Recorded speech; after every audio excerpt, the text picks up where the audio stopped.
Atol sa kusog nga hangin, nalupad ang atop sa usa ka panimalay sa Polanco, Zamboanga del Norte. Ang insidente nakuhaan og video. Samtang pipila ka lugar sa Zamboanga del Norte ug Zamboanga del Sur gibaha ato sa kusog nga ulan. Ani ang report ni Krisa Dapitan. Ano nagbuba? Oh my God! Oh my God! Oh my God! Mao kini ang aktual nga paglupad sa atop sa usa ka panimalay sa Barangay Victoria sa Polanco, Zamboanga del Norte. Makita sa video nga bisan sa init nga panahon na sinati ang kusog nga hangin. Sumala sa uploader, kinsa residente sab sa lugar nga kalit lang mikusog ang hangin sa ilang lugar Domingo sa hapon.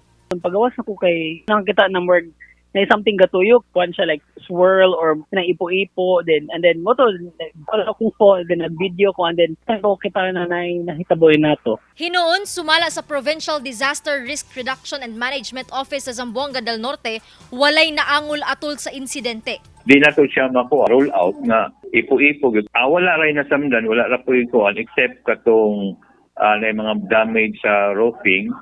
It's just isolated. Samtang pipila ka lugar sa Zamboanga del Norte ang nakasinati og kusog nga ulan adlawng Domingo.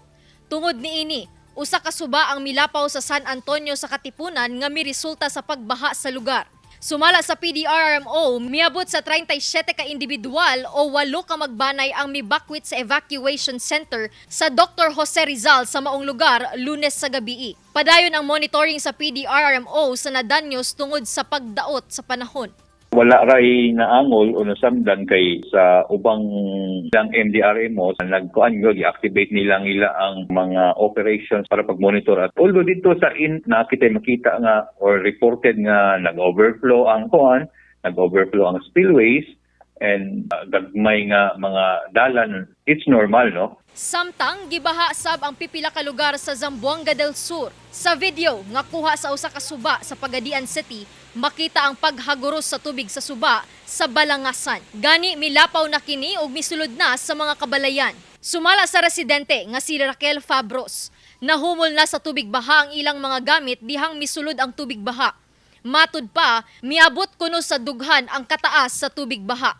Kalit ra gyud ma'am. Ang among nabuhat sa mong balay ma'am, amo ra gyud gibiyaan. Amo gyud mga butang diri ma'am, wala gyud na tabang bisan gamay. Overflow gyud ang river control. Sumala sa PDRMO Zamboanga del Sur, nasinati ang pagbaha sa Barangay Balangasan ug Barangay Dumagok kung diin kapin 20 ka magbanay ang mihiklin ug 3 ka balay ang nabanlas human nahugno ang bahin sa River Control Project sa lugar. Hinuon na malikra mga bakwit sa ilang panimalay human nahubas ang tubig baha. Padayon ang pagmonitor sa PDRMO sa mga apektado sa pagbaha. Ako si Krisa Dapitan para sa One Mindanao.